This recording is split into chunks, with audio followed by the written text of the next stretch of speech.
So this is what I really wanted to do today. This is making it too easy. It's too easy. It's literally handing me on a silver platter the arguments and the perfect examples of so many things that are going on. We talk about how people anthropomorphize white people or white males. Anthropomorphize means you attribute human agency to things which have no agency. So if you see the wind and it blows something over, you say, oh, the gods are angry. You're attributing the agency of a conscious actor to natural phenomena. That's what anthropomorphization is. And let's take a look. Let's take a look at this one. This is, once again, it's too easy.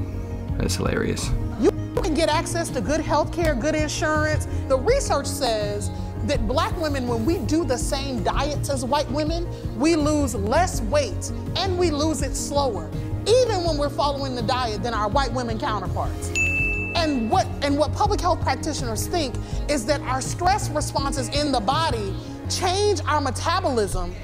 It's literally that the racism that you're experiencing and the struggle to make ends meet actually means the diet don't work for you the same. All right, what's going on with the diet don't work? Hang on, I'm gonna turn it down. You can't get access. All right, that's enough of that. So she's blaming her lack of impulse on white people and racism. She's anthropomorphizing her ability to stop eating. So what's happening there is, look, there's physics at play. Food contains energy, your body breaks it down.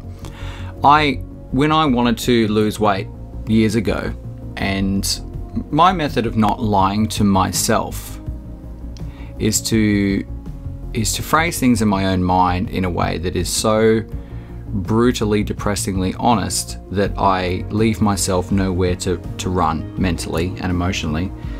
And so when I wanted to lose weight, I said to myself, well, there weren't any fat people in concentration camps. Which means at the end of the day, no matter what you're going through, there's a physics there that your body will consume calories if you're in a deficit.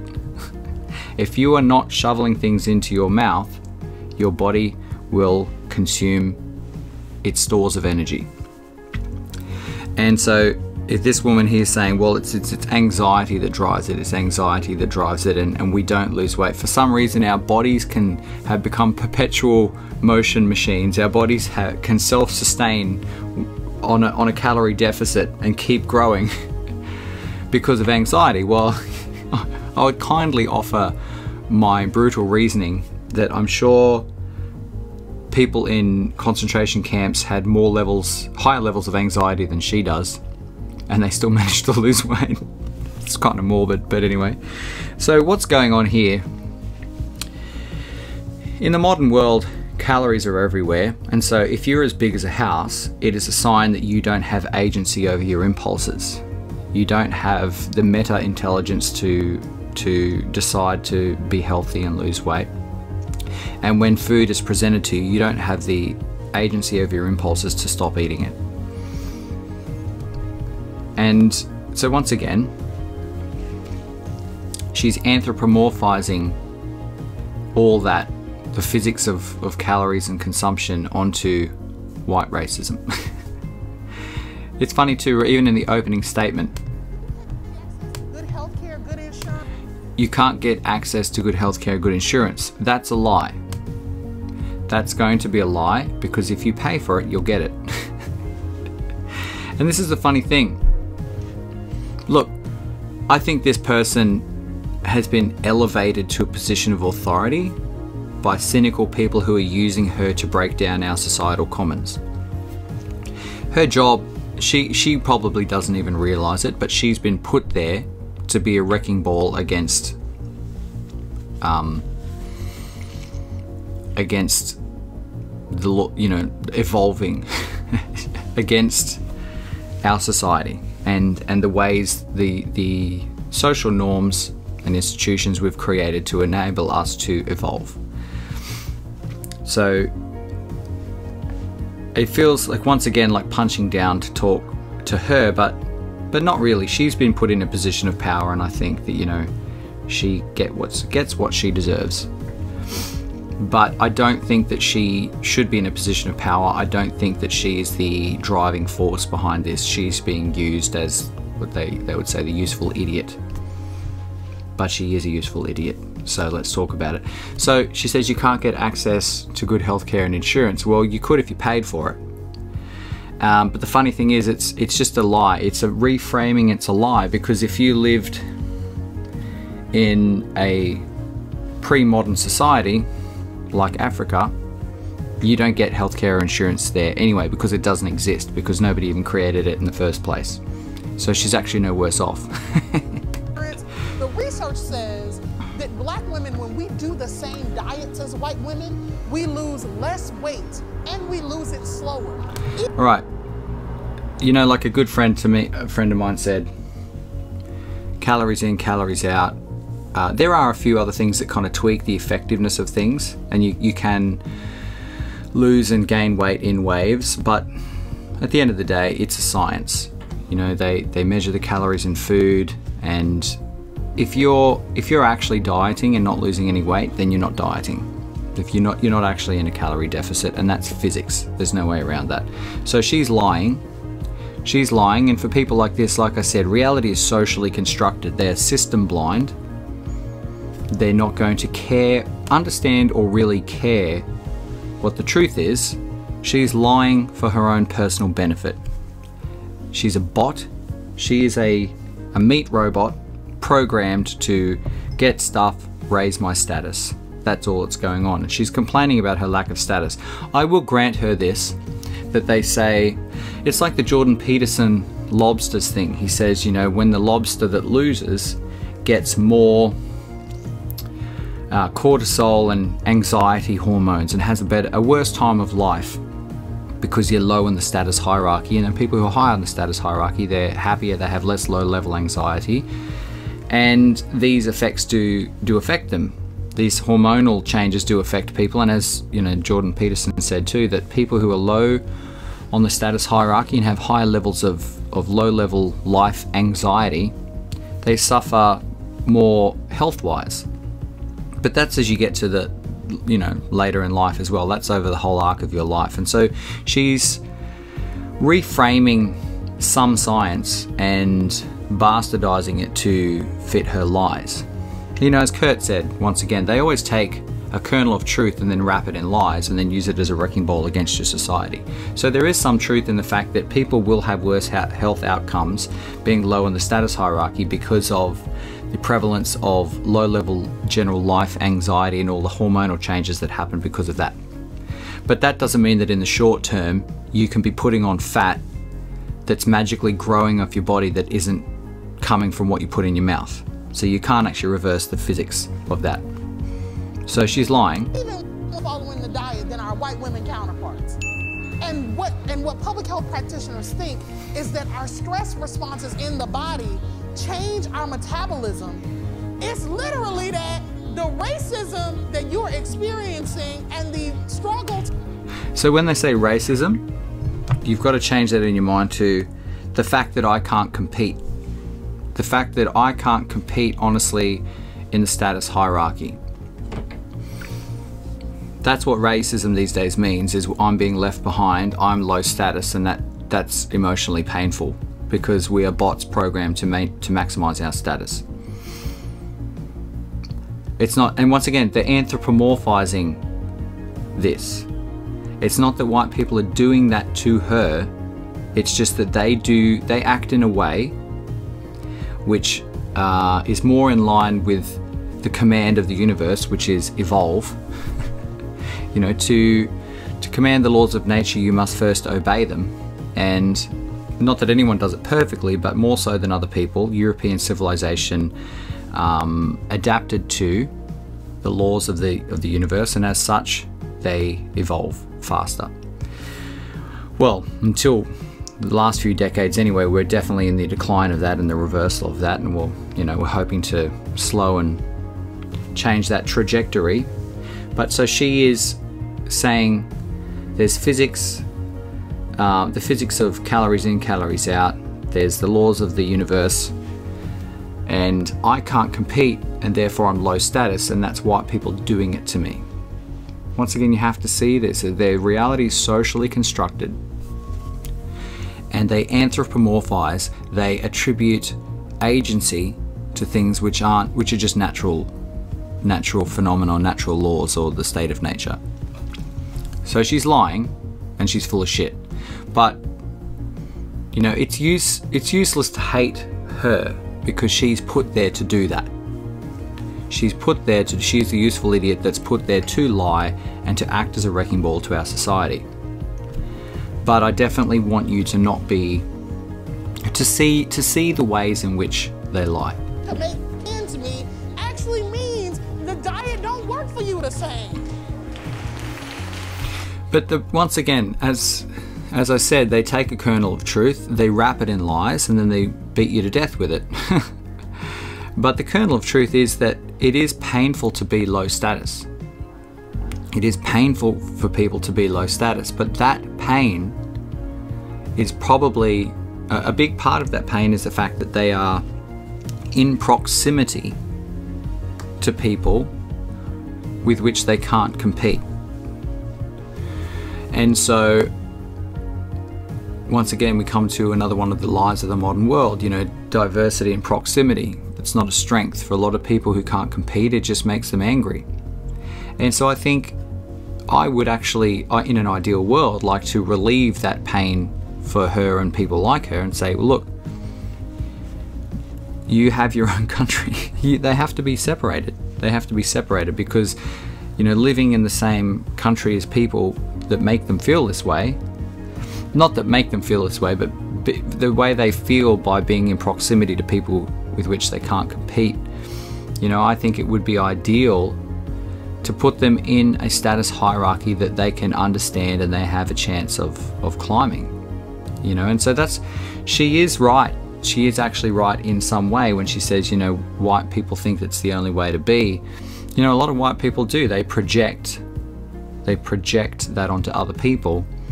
They project their values, and they think, well, why wouldn't you want to live in a civilized, rule of law, first world society where we can all pursue maximization of evolutionary computation and things like that? Why wouldn't you want to do that? But because a lot of white people are caught up in this fantasy of equality and diversity being a strength. But I think they would be genuinely happier in a society where they can pursue some power in a hierarchy that they can understand and that they can climb.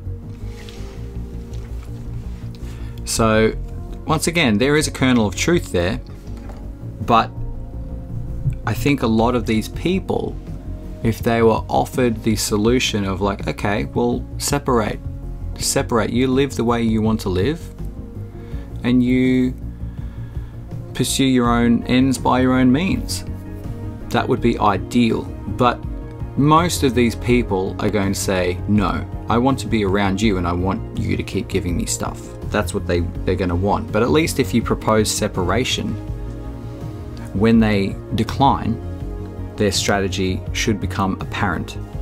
So it would still be the ideal solution to offer people separation. And when they decline, say, well, then we know what your game is then. You just want to shame us into giving you stuff. It's that simple.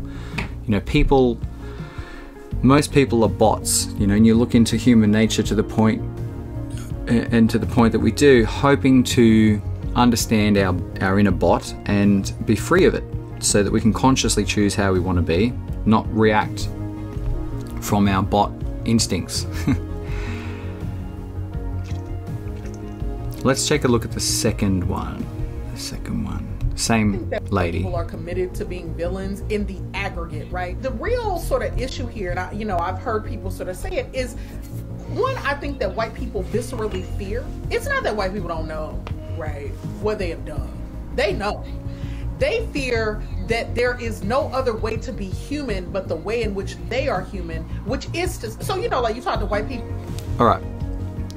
Once again, she's partially true. A lot of white people, when you say, well, whiteness is having a job, whiteness is a nuclear family, whiteness is a division of labor, whiteness is being on time, whiteness is market meritocracy, whiteness is climbing the status hierarchy by diverting your energy back into the commons, by diverting achievements back into the commons, all these sort of things. She says there's only one way to live. Fear that there is no other way to be human but the way. Okay, no other way to be human. No. What we intuit, what our instincts are telling us, is there is no other way to evolve. There is no other way to evolve. We have adapted more than other people, not perfectly, but more so than other people, to the natural laws of the universe, and as such we evolve according to the natural laws of the universe. And I think if people could put it in these, understand it in these terms, will say, no, you can be human however you want, but you're not going to evolve. You are not going to progress. You're going to stagnate and live in a slum, live in a favela, under a corrupt inner elite. But you know what? Let them do it. Let them do it. Let them pay that cost, you know? And I think a lot of people would say, how did we end up here? This is terrible. We don't want this. And they'll want to come back to whiteness. And Kurt Doolittle has the right solution. You need to outlaw this undermining. You need to outlaw public lying. You need to outlaw public reframing. You need to outlaw this strategy of taking a kernel of truth to give it legitimacy, wrapping it in lies, and then beating people across the face with it. You need to outlaw the feminine method of warfare. So you can say, well, you can come and be around whiteness if you want to, but you have to adapt. And I think reciprocally, you know, you have your society where you act however you want to act and you pay that cost. We'll do the same. Which they are human, which is to, so you know, like you talk to white people, and whenever you really want to have a reckoning about it, they say stuff like, you know, it's just human nature. If y'all had all of this power, you would have. It's not human nature, it's the laws of the universe. Done the same thing, right? And it's like, no, that's what white humans did. White human beings. No, white humans didn't do that. We adapted to the laws of the universe, the laws of nature, which are already there, whether you like them or not. The same way she says, I diet, and she's implying that she's dieting by being in a calorie deficit. She implies that she's in a calorie deficit, but she's like, I'm in a calorie deficit and I'm still putting on weight. That is impossible.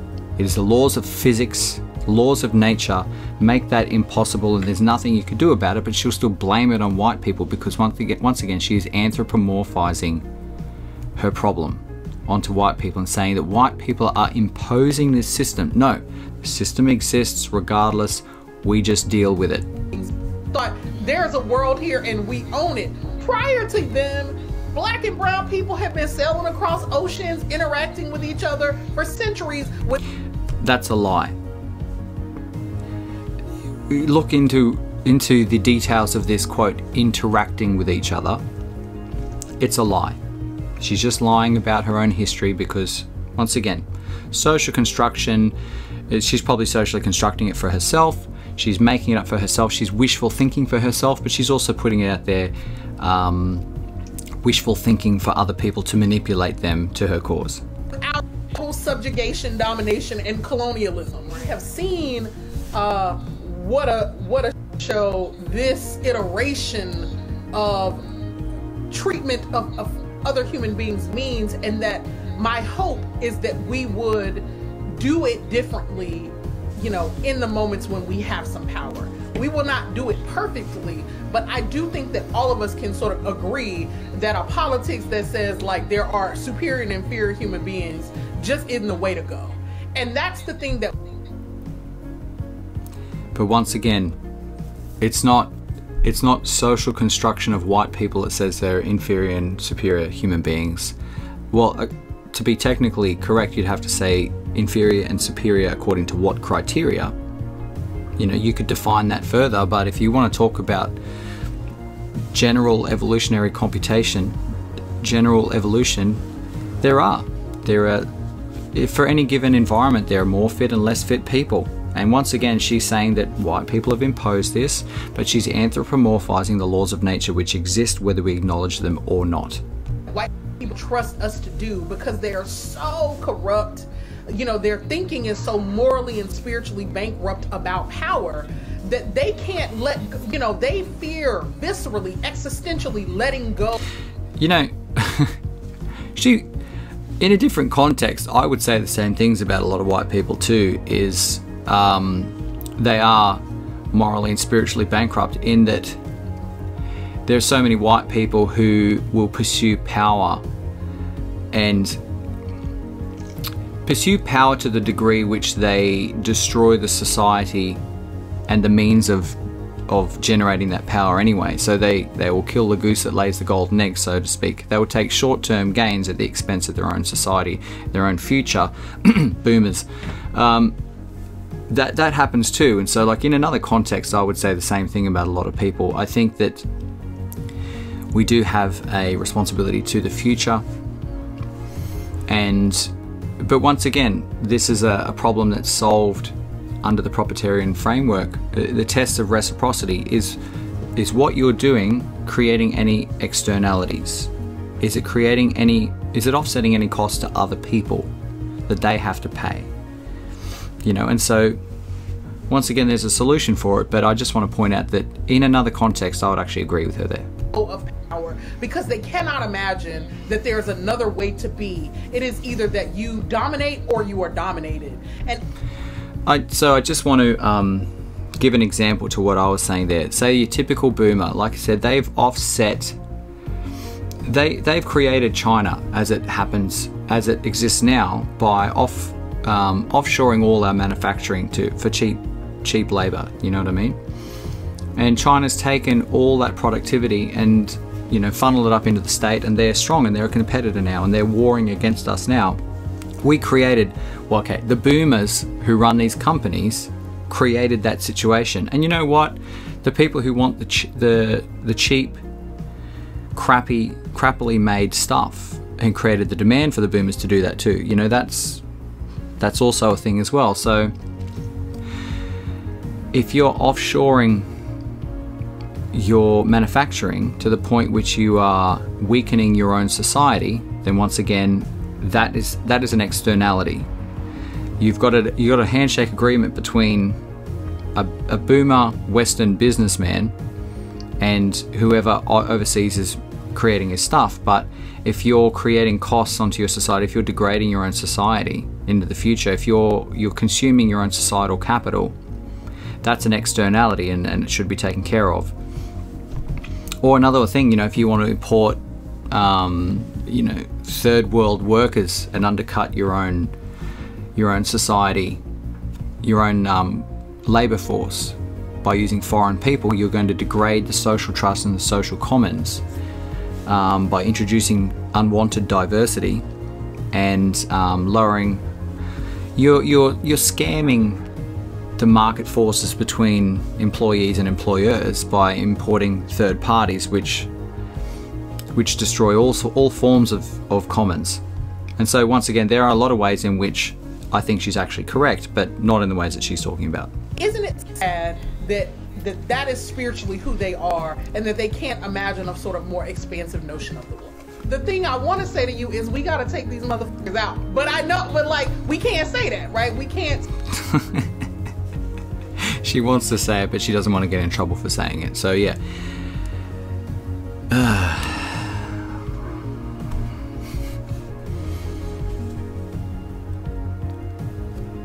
We're not thinking about like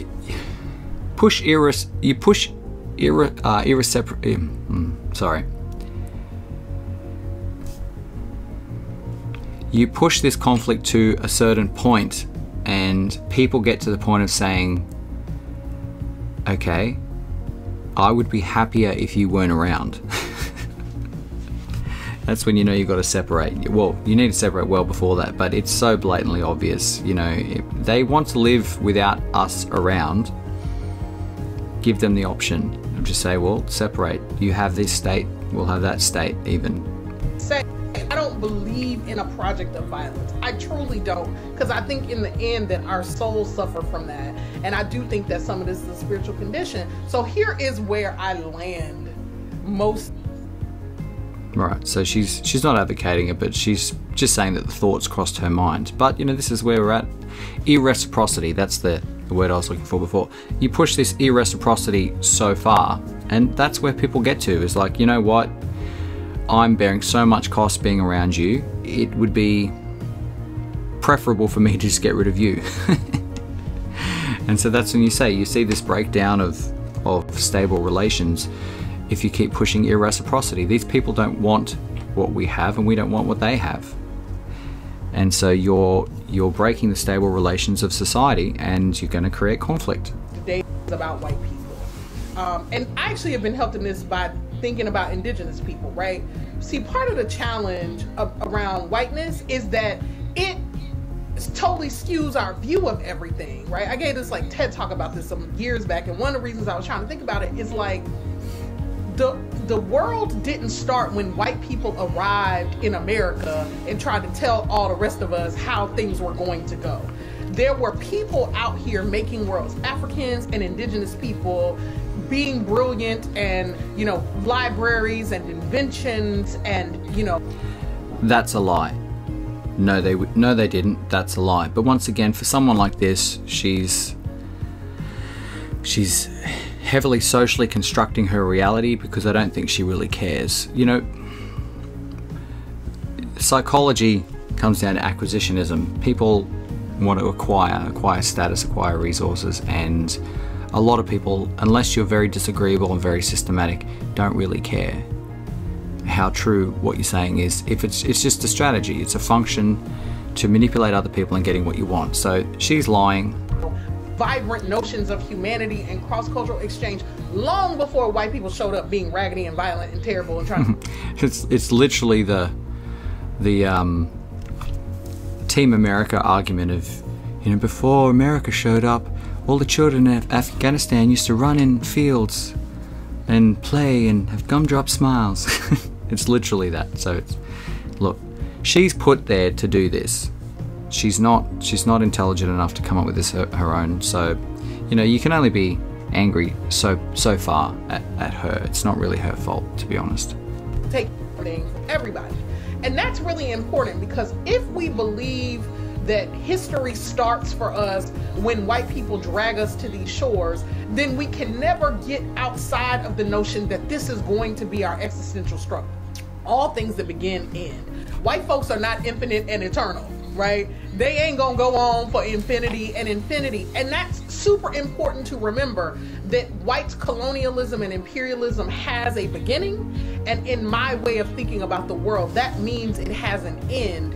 And so part of what we are trying to do is to... So once again, what she's saying only makes sense if you understand that she's anthropomorphizing the laws of nature. And they don't have an end. And they didn't have a beginning as far as we know, or maybe the universe or whatever, but in terms of human civilization, no. This is just the laws of how things work.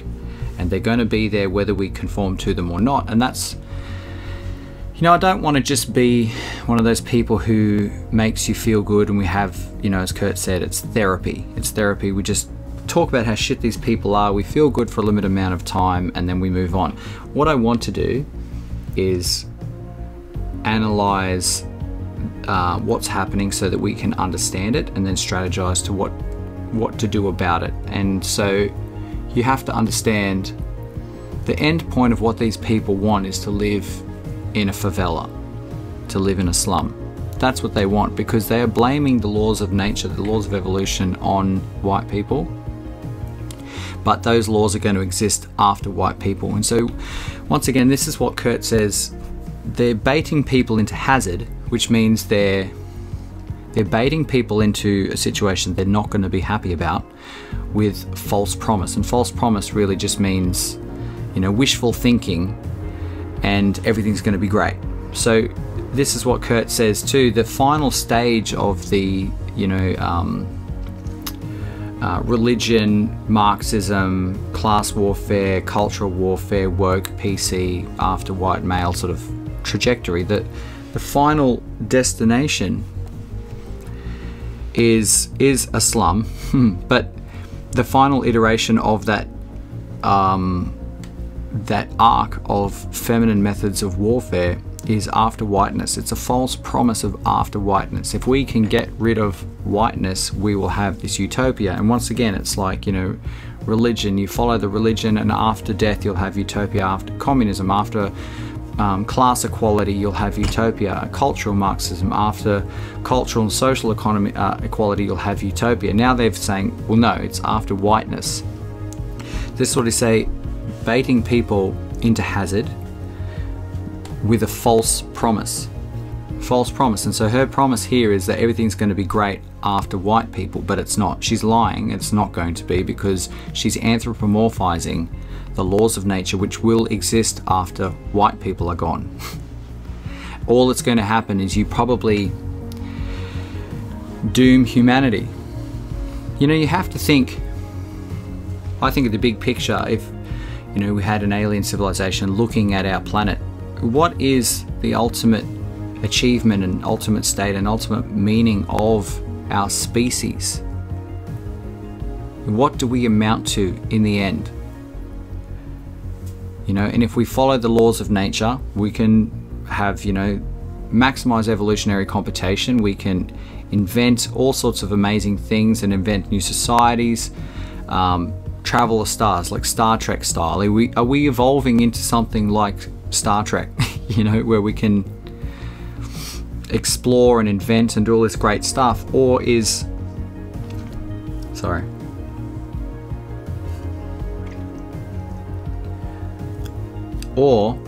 I just need to sneeze, god damn. Or is what we amount to a pre-civilized state? You know, is that what the meaning of humanity comes down to after, you know, after it's all said and done? I think it would be a shame to have the meaning of us be some pre-civilized state, you know, like a hunter-gatherer thing. But what you have to understand, if you're not projecting onto other people, what at least they seem to be saying is, I would prefer that. I value living in a pre-civilized state of hunter-gatherer life, but feeling equal to everybody else in my tribe. I would prefer that than a Star Trek style civilization that I can't understand or compete in. That's why I said I did a video that got kicked off YouTube, said a lot of people would rather rule in hell than serve in heaven. But for them it's not hell, because if everyone is equally scratching in the dirt for subsistence living but equal, that's what they prefer. I even had another person on Facebook say, you know, we can accommodate, and it was a woman once again. So you're looking at the everyone in the world is my starving children mentality. But say we can accommodate everyone in the world. We just can't do it at the standard of Western living. So alright, so what are you saying?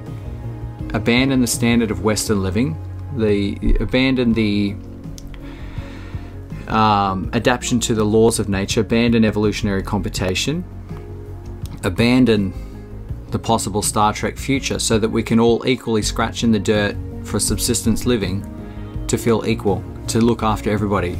No thanks. No thanks. Imagine what are the steps that we must take to get to the other side of this very inconvenient, you know, epochal interruption of like Black and Indigenous world making.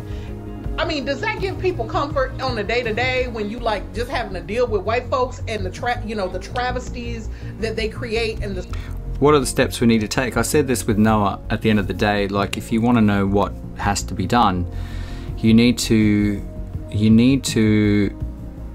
amass power in all sorts of ways. And I don't mean that like, you know, malevolent authoritarian power. Power is just neutral. It's like fire. It's just a force. You can use it for good or bad, but at the end of the day, nobody's coming to save you. you have to do things, you have to try and amass power to defend what you value. Because if you don't do it, they will. And it's this feeling of like, no, you can't relax. You can't relax because the laws of the nature are evolve. Survival of the fittest is still here, and we've ameliorated survival of the fittest in a lot of physical terms, and that's a great thing. But survival of the fittest ideology is still a thing. And so if you want survival of your values, you need to make them fit. And you need to be fit to uphold and defend your values, because they will do that. Since they want to destroy the planet, nah, there is a world beyond even our sojourn on the earth. And so whiteness is gonna have an end date, because it is not, despite what white people think of themselves, they do not defy the laws of eternity, right? Their projects are not so sophisticated that the natural laws of physics change for them. And when we... No, they don't change for us, we change for them. We change for the laws of physics. We adapt to the laws of nature. Not perfectly, and you know, that's just a short form way of saying it. More so than other people, we have adapted to the laws of nature. Sort of humble them humble our own understandings of whiteness. It seems like the biggest giant that we face, but in the end, right, it is what... Anyway, so she's just going off on a religious tangent there, saying, you know, like, after there's a spiritual realm after this where I feel better. And so once again, you're just creating fictionalisms for the sake of mindfulness. She obviously feels anxiety about the world that she lives in, and I have a lot of compassion for that. So she's retreating back into mysticism. Well, you know, my savior, which is like anti-white people, will come and save us. There's a spiritual realm where I feel better. And anyway, really not hard to see what's going on. Understanding anthropomorphize. They anthropomorphize the laws of nature and project it onto white people. So what is a state of nature? A state of nature which says evolve, conform and evolve to these laws. They think that we're imposing that on them. She's not happy. A lot of people like her are not happy with the difference in status. And at the end of the day, separation is preferable. If you stop projecting how we want to live onto them, it is quite possible that what she prefers is a less evolved, a less civilized society, yet feel that she can exist in, but feels more equal to everyone around her. That would make her feel better, and it's very, very possible that that's preferable for her and a lot of people like her. So let them have it. Say, yep, you know what? Let's just separate. You have your society, we'll have our society. And when they decline that offer, the strategy will become apparent, and that will give you moral license to defend yourself against this strategy of aggression. Because what they'll say is, no, we don't want to be separate. We want to stay here and we want to make you change. Well, there you go. You know what's going on. You know what's going on, and you have all the moral permission you need to defend yourself against this and say, well, okay, we've given you this space. You can go and change your laws and your commons here, but this is our space, and we're going to change the laws and commons here. And should you want to keep existing here with us, you need to conform to this because you've got your own space. So look, you know, a lot of these people who genuinely feel like that, they're not happy. They're not happy. You know, everyone's not happy these days, and that's because we're being forced together into proximity when we don't want to be close to each other. We don't want to live under each other's societal commons. We don't want to live under each other's laws. We don't want to take on the other ways, the ways that other people want to live.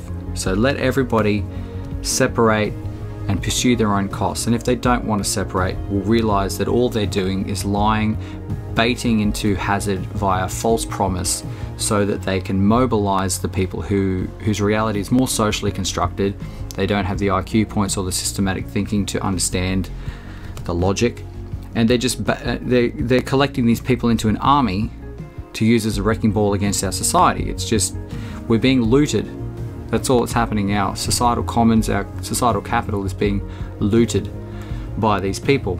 So give them the option to leave, and if they don't take it, we need to defend ourselves via the rule of law against this looting. That's all that's happening. That's all that's happening.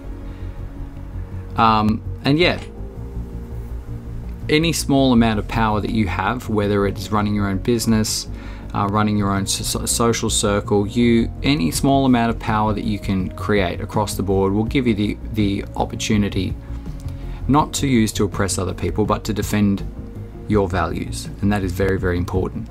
Very important. So pursue power, use it for good. Pursue power to defend reciprocity. That's what needs to happen. Okay, till next time.